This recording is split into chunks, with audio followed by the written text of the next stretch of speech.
नमस्कार, झारखंड समाचार में आप सबों का स्वागत है। आइए जानते हैं आज की ताजा मुख्य खबरों को। कब जारी होगा झारखंड सीजीएल का एडमिट कार्ड, जाने परीक्षा की नई तारीख। झारखंड कर्मचारी चयन आयोग ने झारखंड सामान्य स्नातक स्तरीय संयुक्त प्रतियोगिता परीक्षा के लिए तारीख की घोषणा कर दी है। जारी नोटिफिकेशन के अनुसार ग्रेजुएट लेवल परीक्षा यानी कि जेएसएससी सीजीएल एग्जाम 2023 का आयोजन 28 जनवरी और 4 फरवरी को होगी। जेएसएससी ने अपने आधिकारिक वेबसाइट पर 9 जनवरी 2024 को परीक्षा की संशोधित तिथि जारी कर दी है। उम्मीदवार ऑफिशियल वेबसाइट jssc.nic.in से एग्जाम शेड्यूल डाउनलोड कर सकते हैं। पीडीएस डीलरों की हड़ताल समाप्त, आज से 65 लाख लाभुकों के बीच बंटेगा अनाज।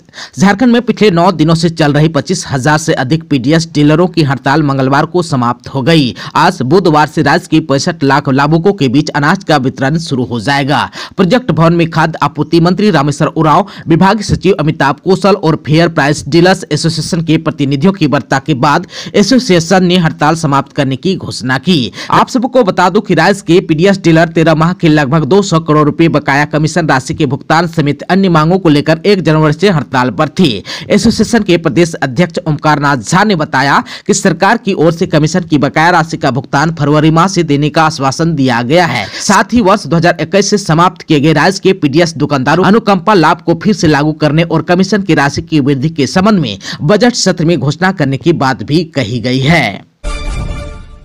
झारखंड में ठंड का सितम जारी, जाने मकर संक्रांति में कैसा रहेगा मौसम। झारखंड के मौसम में आए बदलाव के कारण कई इलाकों के न्यूनतम तापमान में गिरावट देखी जा रही है। बढ़ती ठंड से लोग परेशान भी हैं। पिछले दिनों आसमान में बादल छाए रहने के कारण लोग सूरज की गर्मी के लिए तरस गए थे। वहीं मंगलवार से मौसम साफ हुआ, लेकिन ठंडी हवाओं ने मुश्किलें बढ़ा दी। सुबह में कोहरा और सर्द हवाओं से लोग परेशान हैं। गर्म कपड़ों के साथ ही लोग बाहर निकल रहे हैं। शाम होते ही ग्रामीण अपने अपने घरों में दुबक जा रहे हैं। मौसम केंद्र का पूर्वानुमान है कि आज 10 जनवरी को आकाश में बादल छाए रह सकते हैं। इससे न्यूनतम तापमान में 2 से 3 डिग्री सेल्सियस की वृद्धि हो सकती है। मौसम केंद्र के प्रभारी अभिषेक आनंद के अनुसार फिलहाल शहरी क्षेत्रों का न्यूनतम तापमान 8 से 13 डिग्री सेल्सियस के आसपास है। अभी पश्चिमी इलाके से बादल आ रहा है, इससे तापमान चढ़ सकता है। मौसम शुष्क रहेगा, लोगों को इससे सतर्क रहना है। वहीं मकर संक्रांति के दिन यानी कि 15 जनवरी को मौसम साफ रहेगा, हालांकि सुबह में कोहरा हो सकता है। 22 जनवरी को सरकारी छुट्टी घोषित करने की मांग, झारखंड सरकार को भेजा गया पत्र। हिंदू धर्म रक्षा मंच के केंद्रीय अध्यक्ष संत कुमार घोष ने मुख्यमंत्री हेमंत सोरेन के नाम झारखंड सरकार को मांग पत्र सौंपा, जिसमें 22 जनवरी को सरकारी अवकाश घोषित करने की मांग की गई है। पत्र में लिखा गया है कि आगामी 22 जनवरी को श्री राम जन्मभूमि अयोध्या में रामलला के मंदिर की प्राण प्रतिष्ठा होने का कार्यक्रम निर्धारित है। देश के प्रधानमंत्री नरेंद्र मोदी के हाथों प्राण प्रतिष्ठा का कार्यक्रम होना है। झारखंड में भी इसे लेकर लोग काफी उत्साहित हैं। क्षेत्र के अधिकांश लोगों के लिए अयोध्या जाकर प्राण प्रतिष्ठा देख पाना संभव नहीं है। सरकारी कर्मचारी और पदाधिकारी भी टेलीविजन के माध्यम से प्राण प्रतिष्ठा कार्यक्रम को देख सके, इसलिए सरकार 22 जनवरी को सरकारी अवकाश घोषित करे। उन्होंने इस मांग पत्र की प्रतिलिपि प्रधानमंत्री और देश के गृह मंत्री को भी भेजा है। FIH ओलंपिक क्वालिफायर अभ्यास मुकाबले में जर्मनी ने भारत को 4-2 से रौंदा। मोरहाबादी के मरांगगोम के जयपाल सिंह स्ट्रोट्रेप हॉकी स्टेडियम में 13 जनवरी से HIF हॉकी ओलंपिक क्वालिफायर के मैच होना है। रांची पहुंच चुकी सारी टीमें अपनी तैयारी में जुट चुकी है। खुद को बेहतर बनाने के लिए टीमें जहां अभ्यास कर रही है, वहीं खुद को परखने के लिए टीमें आपस में अभ्यास मैच खेल रही है। मंगलवार को इसी कड़ी में 2 मैच खेले गए। पहला मैच जापान और US के बीच 1 बजे खेला गया। पूरे समय तक दोनों टीमें एक दूसरे के खिलाफ कोई गोल नहीं कर सकी। वहीं दूसरे अभ्यास मैच में जर्मनी ने भारत को 4-2 से हराया। आप सबको बता दूं कि शाम के 5:30 पर भारत और जर्मनी के बीच दूसरा अभ्यास मैच खेला गया। मैच के शुरू से ही जर्मनी की टीम भारतीय महिला हॉकी टीम पर हावी रही। पहले क्वार्टर में जर्मनी की टीम ने भारत के खिलाफ गोल कर 1-0 की बढ़त हासिल कर ली। इसके बाद दूसरे क्वार्टर में भी जर्मनी को 1 गोल करने का मौका मिल गया, लेकिन तीसरे क्वार्टर में भारतीय महिला हॉकी टीम ने 1 गोल कर मैच में वापसी की। इसके बाद तीसरे और चौथे क्वार्टर में जर्मनी की टीम ने 2 और गोल किए। मैच में भारतीय टीम 2 ही गोल कर सकी और मैच में जर्मनी 4-2 से आगे हो गया।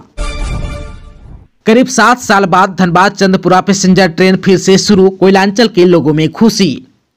करीब 7 साल बाद धनबाद चंद्रपुरा पैसेंजर ट्रेन का परिचालन शुरू हो गया। चंद्रपुरा रेलवे स्टेशन पर आज 10 जनवरी 2024 की सुबह 7:10 पर गिरिडीह सांसद चंद्र प्रकाश चौधरी और बाघमारा विधायक ढुल्लू महतो ने ट्रेन को हरी झंडी दिखाकर धनबाद के लिए रवाना किया। सांसद विधायक सहित काफी संख्या में आजसू और भाजपा नेताओं ने इस ट्रेन से सफर किया। वहीं आज 10 जनवरी की शाम 5:05 पर यह ट्रेन धनबाद से चंद्रपुरा के लिए रवाना होगी। धनबाद स्टेशन पर आयोजित कार्यक्रम में सांसद पशुपतिनाथ सिंह और विधायक राज सिन्हा ट्रेन को हरी झंडी दिखाएंगे। रेलवे ने दोनों राजनेताओं को कार्यक्रम में आमंत्रित किया है। रेलवे की ओर से इसकी तैयारी पूरी कर ली गई है।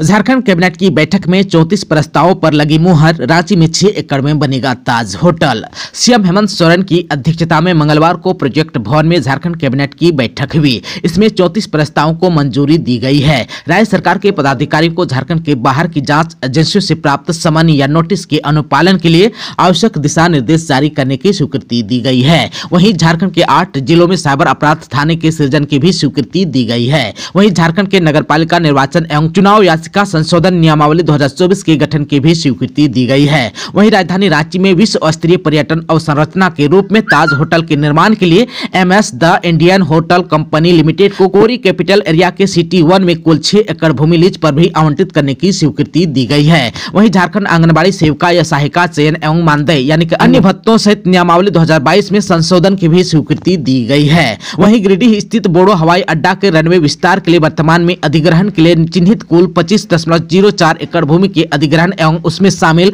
17.97 एकड़ रियायती भूमि के अधिग्रहण में होने वाले कुल अनुमानित खर्च 60,75,01,235 रुपए की भी स्वीकृति दी गई है। वहीं राष्ट्रीय क्रेडिट कोर यानी कि NCC के कैंडिडेटों के शिविरों के दौरान भोजन भत्ता में वृद्धि की स्वीकृति भी दी गई है। वहीं डॉक्टर मोहम्मद इब्रार को सेवा से बर्खास्त करने की भी स्वीकृति दी गई है। वहीं डॉक्टर संजय कुमार को सेवा से बर्खास्त करने की भी स्वीकृति दी गई है।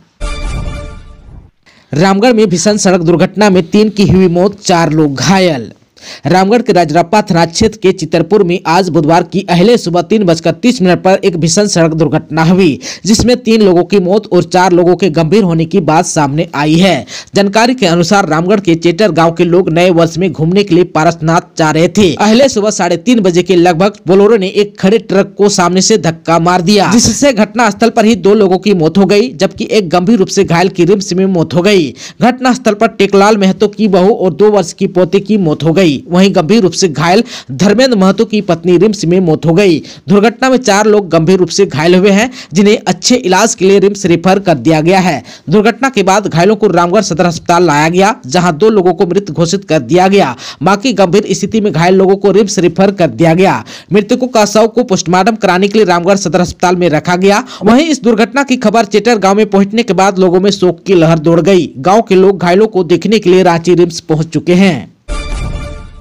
हाजत में नीतीश लोहरा की मौत का मामला, समाज के लोगों ने फिर जाम किया लालपुर चौक। उत्पाद विभाग की हाजत में नीतीश लोहरा की मौत का मामला अब भी शांत नहीं हुआ है। आज 10 जनवरी की सुबह लोहरा समाज के लोगों ने एक बार फिर लालपुर चौक को जाम कर दिया। चौक की घेराबंदी कर लोगों ने आक्रोश प्रदर्शन किया। आक्रोश प्रदर्शन के कारण लंबे समय तक ट्रैफिक भी बाधित रही। भारी संख्या में लोहरा समाज के लोग लालपुर चौक पहुंचे और उत्पाद विभाग पर नीतीश कुमार की हत्या का आरोप लगाया। परिजन न्याय की मांग कर रहे हैं। उनका कहना है कि नीतीश की हत्या की गई है और उसके हत्यारों को फांसी की सजा मिलनी चाहिए। नीतीश कुमार घर के अकेले कमाने वाले व्यक्ति थे, जिसके बाद अब कोई कमाने वाला नहीं है। लालपुर चौक में प्रदर्शन के दौरान मौके पर भारी संख्या में पुलिस प्रशासन भी मौजूद रही और प्रदर्शनकारियों से वार्ता करके उन्हें आश्वासन देने का प्रयास किया। वहीं प्रदर्शन करने आए लोगों ने प्रशासन को अपनी मांगों को लेकर ज्ञापन सौंपा। उसके बाद उन्होंने जाम हटा लिया। इससे पहले आप सबको बता दूं कि 7 जनवरी को परिजनों ने नीतीश लोहरा के शव के साथ लालपुर चौक को जाम कर दिया था। आप सबको बता दूं कि शनिवार को उत्पाद विभाग की टीम ने उसे गिरफ्तार किया था। डंगरा टोली के रहने वाले नीतीश लोहरा समेत 5 लोगों को गिरफ्तार किया गया था।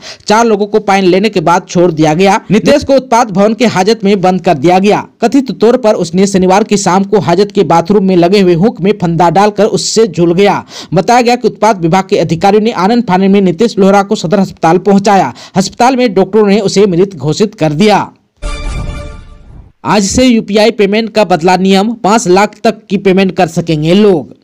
यूपीआई से डिजिटल पेमेंट करने वालों को बड़ा फायदा मिलने वाला है। आज से इसके नियम में बदलाव होने वाला है। National payment corporation of India यानी कि एनपीसीआई ने आरबीआई की मंजूरी के बाद यूपीआई पेमेंट लिमिट 5 लाख रुपए कर दी है। इसका मतलब यह है कि अब यूजर्स एक दिन में अधिकतम 5 लाख रुपए यूपीआई के माध्यम से पेमेंट कर पाएंगे। पहले यह लिमिट 1 लाख रुपए थी। यूपीआई पेमेंट लिमिट में छूट की मांग लंबे वक्त से की जा रही थी, जिसे आज से लागू कर दिया गया। देवघर में आज 10 जनवरी से टैक्स नहीं देंगे फुटपाथ दुकानदार, करेंगे निगम का घेराव। देवघर फुटपाथ दुकानदार होकर संघ के अध्यक्ष दिलीप कुमार वर्णमाल की अध्यक्षता में संघ के सदस्यों की बैठक हुई। इसमें सोमवार को नगर निगम के द्वारा अतिक्रमण हटाओ अभियान चलाने के नाम पर फुटपाथ दुकानदारों के ठेला, खुमसा, गुमटी आदि सामान को जेसीबी से क्षतिग्रस्त करने की निंदा की। साथ ही सभी फुटपाथ दुकानदारों को उनकी दुकान के नजदीक ही जगह मुहैया कराने की मांग की गई। फुटपाथ दुकानदारों ने निगम प्रशासन पर मनमानी का आरोप लगाते हुए टैक्स नहीं देने और नगर निगम का घेराव करने का निर्णय लिया गया। नाइक बस के मालिक तालेवर साव को अपराधियों ने मारी गोली, हालत गंभीर, राशि हुआ रेफर। झारखंड के गिरिडीह जिले के बागोदर और गोरोहर थाना क्षेत्र के सीमावर्ती इलाके में एक बार फिर अपराधियों ने गोलीबारी की घटना को अंजाम दिया। इस बार अपराधियों ने नायक बस के ओनर तालेवर साव उर्फ तालेवर नायक 45 वर्ष को गोली मारकर गंभीर रूप से घायल कर दिया है। घटना मंगलवार की रात लगभग 8 बजे की है। घटना बागोदर थाना क्षेत्र के डलकी टांट दुर्गा मंदिर से कुछ पहले यह घटित हुई है। हजारीबाग में इलाज के दौरान चिकित्सकों ने तालेवर साव के पेट में लगी 3 गोलियों को निकालकर बेहतर इलाज के लिए रांची रेफर कर दिया है। घटना स्थल पर पहुंचकर बागोदर थाने की पुलिस मामले की छानबीन में जुट गई है। दोस्तों, अभी तक आपने चैनल को सब्सक्राइब नहीं किया है तो प्लीज चैनल को सब्सक्राइब कर बेल आइकन को प्रेस कर दीजिएगा ताकि खबरों का अपडेट आपको मिलता रहेगा। इसके साथ ही आज के खबरों में बस इतना ही। हमें दीजिए इजाजत। नमस्कार।